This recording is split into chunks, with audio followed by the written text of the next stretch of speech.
दोस्तों, मैं हूँ अमृता और आज मैं journey to the centre of the earth इस मूवी का सेकंड पार्ट करने वाली हूँ। Journey to mysterious island. ये भी एक साइंस फिक्शन एडवेंचर मूवी है जहाँ पे कहानी है कुछ ऐसे मिस्टीरियस आइलैंड की जो सिर्फ 70 साल समुद्र के बीचों बीच में रहता है और उसके बाद काफी रहस्यमय तरीके से वो आइलैंड गायब हो जाता है। काफी मजेदार कहानी है, तो चलिए शुरू करते हैं। मूवी के प्रोटैगनिस्ट है the Rock, Michael Caine, Kristin Davis और जॉशुआ रायन। तो चलिए कहानी शुरू करते हैं। सो पार्ट 1 में जो भी सेंटर ऑफ द अर्थ की जो दुनिया थी उसकी डिस्कवरी हुई थी, वो शॉन और ट्रेविस पूरी दुनिया के सामने रखता है और इन दोनों का भी नाम बहुत ही बड़ा होता है। अब इस इंसिडेंट के 4 साल बाद ये फिल्म शुरू होती है जहाँ पे शॉन अभी 17 साल का है और एक दिन हम उसे देखते हैं वो पुलिस से भागे जा रहा था और अपनी जान बचाने के लिए वो एक घर में घुसता है, लेकिन पुलिस उसे पकड़ लेते हैं और शॉन के स्टेप फादर हैंक इनको बुलाया जाता है। हैंक पहले नेवी में था, इसलिए शॉन के ऊपर कोई चार्जेस नहीं होते। अब यहाँ पे शॉन दरअसल एक सैटेलाइट सेंटर में ब्रेक इन करके वहाँ पे एक कोड डिसाइफर करने की कोशिश कर रहा था, इसीलिए पुलिस उसके पीछे पड़े थे। अब हैंक उसे घर लेके आता है और उसे पूछताछ करते कि तुम वहाँ पे क्या कर रहे थे, लेकिन वो काफी रूडली जवाब देता है और अपने रूम में चला जाता है, जहाँ पे हम देखते हैं उसके हाथ में कुछ एक पेपर था जिसमें कोड लैंग्वेज में कुछ चीजें लिखी हुई थी। अब अगले दिन हैंक उसके रूम में आता है और उसे पूछता है कि तुम एग्जैक्टली क्या कर रहे थे, लेकिन वो सही जवाब नहीं देता। तो हैंक जो कोडेड पेपर रहता है वो देख लेता है एंड उसे वो कहता है कि ये मोर्स कोड है, मैंने नेवी में सीखा हुआ था, मैं तुम्हारी मदद कर सकता हूँ, लेकिन तुम्हें मुझे बताना पड़ेगा कि तुम कर क्या रहे हो। तो शॉन तभी उसे बताता है कि कुछ दिनों पहले उसके रेडियो ने एक सिग्नल रिसीव किया था और उस सिग्नल में ये मोर्स कोड दिया हुआ था, लेकिन उसका सिग्नल वीक होने के कारण वो पूरी तरीके से मैसेज को रिसीव नहीं कर पाया, इसीलिए वो सैटेलाइट सेंटर में जाके उसने पूरा मैसेज अपने एक पेपर पे लिखा था। अब यहाँ पे हैंक को अपने स्टेप सन के साथ शॉन के साथ बॉन्डिंग करनी थी, इसीलिए वो उसकी मदद करने के लिए राजी हो जाता है और उसे जो मोर्स कोड रहता है वो धीरे धीरे डिसाइफर करके बताता है कि उसका मतलब क्या है। उस कोडेड मैसेज का मतलब ये था कि द आइलैंड इज रियल। अब ये सुनते ही शॉन के होश उड़ जाते हैं। वो कहता है कि जूल वर्ने ये जो राइटर है इन्होंने ये बुक लिखी हुई थी द मिस्टीरियस आइलैंड, और दोस्तों ये बुक रियल में भी एग्जिस्ट करती है जो कि जूल्स वर्न ने इन्होंने लिखी थी। सो आगे वो कहता है कि काफी सारे लोग जूल वर्न की ये बुक पढ़ने के बाद इस आइलैंड को खोजने की तलाश कर रहे थे, लेकिन किसी को भी नहीं मिला, लेकिन कोई ना कोई है जिसे शायद ये आइलैंड मिला होगा और वो ये मैसेज सेंड करने की मुझे कोशिश कर रहा था। अब हैंक बाकी का मैसेज डिसाइफर करने लगता है और अगले मैसेज में एक कोड लिखा रहता है, child of Steve born in 1883। तभी उसे स्टीवनसन इस नाम से एक ऑथर का नाम क्लिक होता है, रॉबर्ट स्टीवनसन। इन्होंने भी एक मिस्टीरियस आइलैंड के ऊपर एक किताब लिखी थी, वो एक किताब लेते हैं। अब उस मैसेज के अनुसार अगला क्लू एक रनर के ऊपर था, उसके थ्रू उन्हें जोनाथन स्विफ्ट इस नाम के एक ऑथर मिलते हैं और इस ऑथर ने भी एक दूसरे आइलैंड के ऊपर ही किताब लिखी थी। अब दोस्तों इनके पास 3 किताबें आई हुई थी जिसमें अलग अलग आइलैंड्स के बारे में लिखा हुआ था। तीनों भी बुक्स में आइलैंड के मैप्स दिए हुए थे, लेकिन वो तीनों भी अलग अलग थे। लेकिन हैंक दरअसल कोड एंड मैप को डिसाइफर करने में, कोड लैंग्वेज को डिसाइफर करने में काफी एक्सपर्ट रहता है।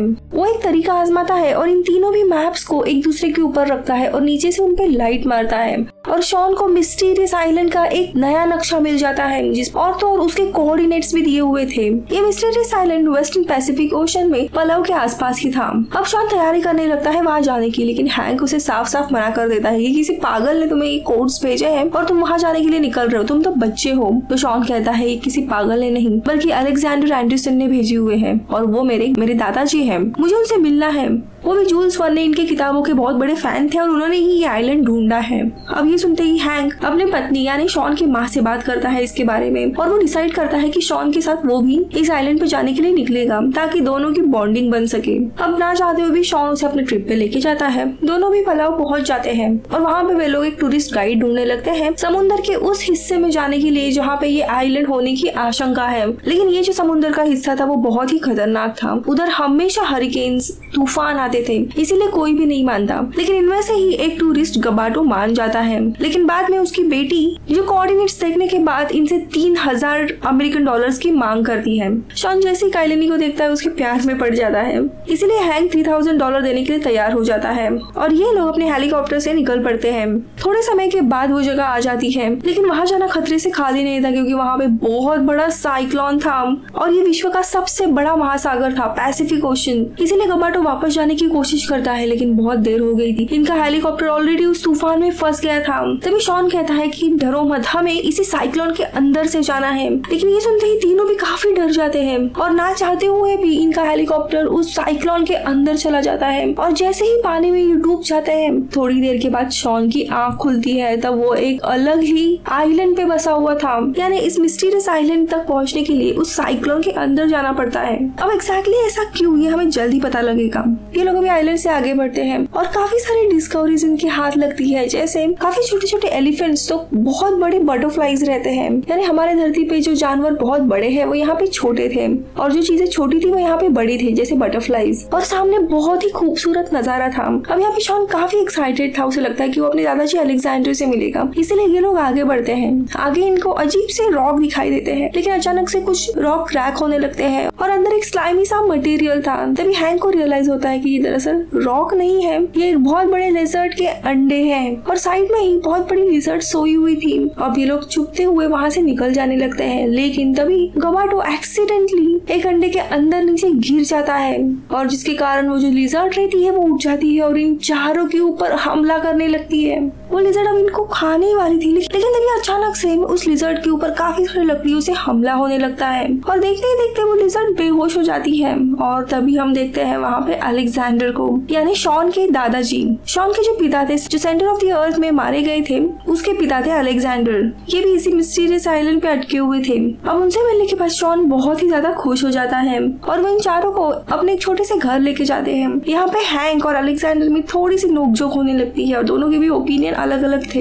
इनका ट्री हाउस छोटा था लेकिन काफी अमेजिंग चीजें थी इसमें, जिसे देख के काइलिन और शॉन काफी खुश हो जाते हैं। खाने के लिए काफी नेचुरल और बिना मिलावट की सारी चीजें थी। उन्होंने वहाँ पे एक रेडियो भी बनाया हुआ था जो एक अलार्म क्लॉक से बनाया था। आई मीन इतनी सारी इनोवेटिव चीजें देख के सब लोग खुश हो जाते हैं सिवाय हैंक के।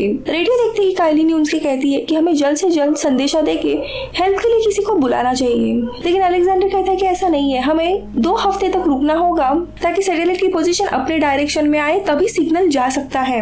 अब 2 हफ्ते सुनते ही हैंक और उनका आर्ग्यूमेंट होने लगता है। अब अगले सुबह अलेक्जेंडर ने अपने एक नए खोज दिखाने के लिए लेके जाता है। थोड़ी दूर आइलैंड पे चलने के बाद दोस्तों उन्हें the lost city of Atlantis मिलती है। ये देखते ही सब लोग शॉक हो जाते हैं, लेकिन तभी हैंक कहता है कि लॉस्ट सिटी ऑफ अटलांटिस दरअसल अंडर वाटर होनी चाहिए, एक आइलैंड पे कैसे है। तो अलेक्जेंडर कहता है जब जूल्स वर्न ने इन्होंने ये बुक लिखी थी तभी ये पूरा आइलैंड समुद्र के अंदर ही था, लेकिन इस आइलैंड का एक पीरियड है 140 साल का पीरियड, उसमें से आधा समय यानी करीब करीब 70 साल ये आइलैंड समुद्र के ऊपर रहता है और 70 सालों के बाद ये समुद्र के नीचे यानी बॉटम ऑफ द सी चला जाता है। इस चीज को टेक्टोनिक रिकरेंस कहते हैं। वोल्केनिक एक्टिविटी के कारण समुद्र में कुछ ऐसी हलचल होती है कि वो अपने अंदर की जमीन कई बार ऊपर की सतह पे पुश करता है और इसी तरह समुद्र में कोई भी एक नया आइलैंड बनता है। वैसे ही इस आइलैंड का भी केस था जहाँ पे 70 साल ये आइलैंड समुद्र के ऊपर आ जाता था और 70 साल वापस समुद्र के नीचे चला जाता था। करीब करीब 10 से 20 साल पहले अलेक्जेंडर इस आइलैंड पे आए थे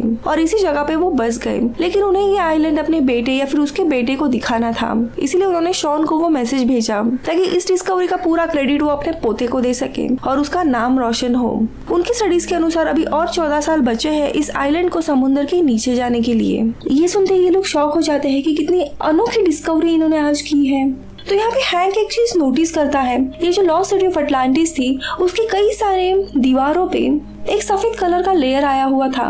वो आसपास का पानी चख के देखता है और उसे पता चलता है कि ये सॉल्ट वाटर है, यानी ये आइलैंड अब 2 से 3 दिन में ही वापस समुद्र में सबमर्ज हो जाएगा। ये सुनते ही अलेक्जेंडर उसके साथ आर्ग्यूमेंट करने लगता है कि ऐसे पॉसिबल ही नहीं है, लेकिन फिर वो उसे सॉल्ट की काफी सारी चीजें दिखाता है जिससे अलेक्जेंडर भी समझ जाता है कि उसका कैलकुलेशन गलत था। अब इन लोगों के पास सिर्फ 2 से 3 दिन ही बचे हैं इस आइलैंड से निकलने के। अब इनको 2 दिन में निकलना था, उसके बारे में कुछ भी पता नहीं था, लेकिन तभी उन्हें याद आता है कि ये जो आइलैंड है वो दरअसल जूल्स वर्न इन्होंने लिखे हुए उस किताब का एक हिस्सा है, मिस्टीरियस आइलैंड। और उनके बुक में ही कैप्टन नेमो नाम का एक फिक्शनल कैरेक्टर था और उसके साथ साथ उनकी नॉटिलस नाम की एक सबमरीन भी थी। अब कैसे भी इनको ये सबमरीन ढूंढनी थी, इसीलिए कैप्टन नेमो इनकी क्रिप्ट ये लोग ढूंढने लगते हैं। अलेक्जेंडर को वो लोकेशन पता था, काफी खतरनाक क्रिप्ट थी और कैलिन क्रिप्ट के अंदर जाती है और उसकी जर्नल निकाल लाती है, लेकिन तब तक वो पुलिस पूरा खंडर बन जाता है और कैसे तैसे वो बाहर आ जाती है। अब इस जर्नल को अलेक्जेंडर पढ़ते हैं और उन्हें पता चलता है नॉटिलिस जो सबमरीन है वो आइलैंड के दूसरे नोक पे है। अब वहाँ जाने के दो तरीके थे, एक इजी लेकिन उसको टाइम लगने वाला था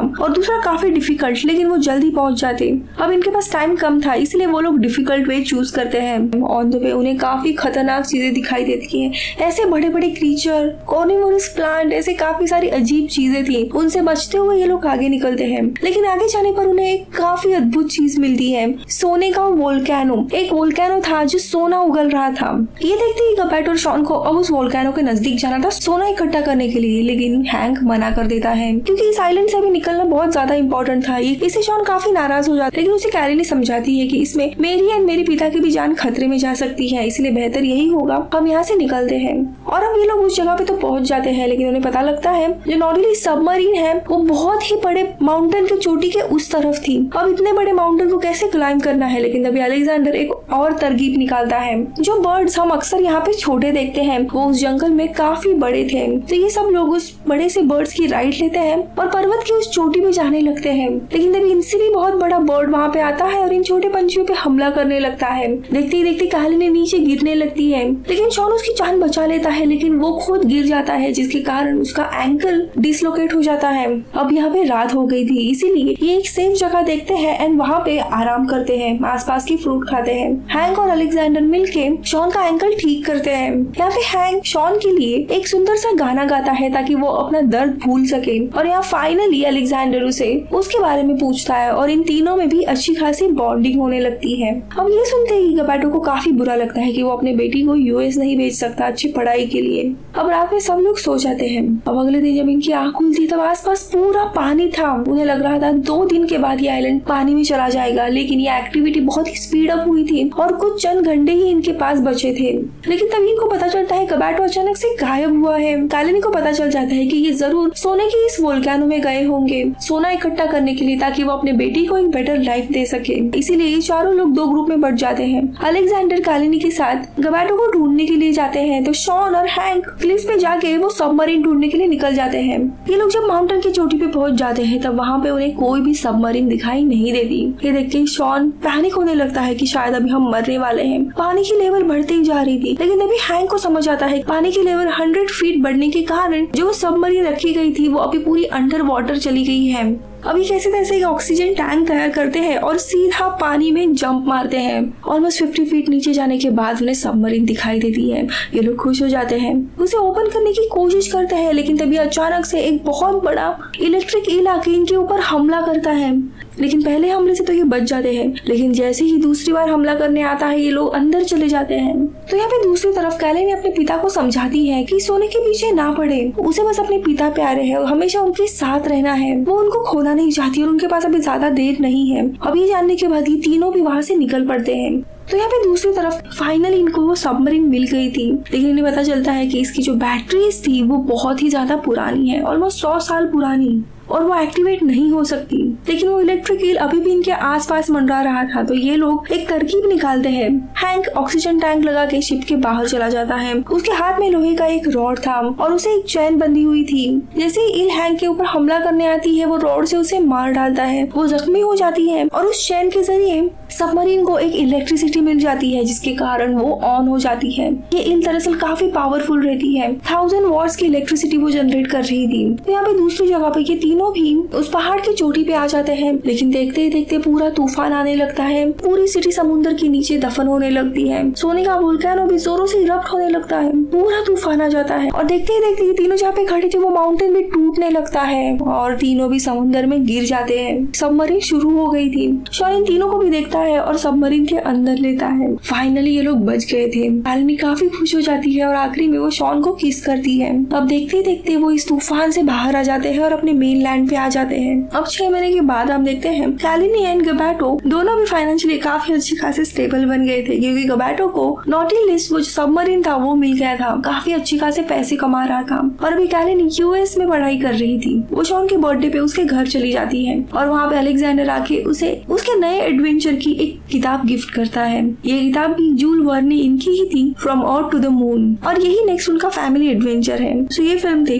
द मिस्टीरियस आइलैंड। आपको अगर ये वीडियो पसंद आए तो प्लीज इसे लाइक कीजिए। मैं मिलूंगी आपसे अगले वीडियो में, तब तक के लिए बाय बाय।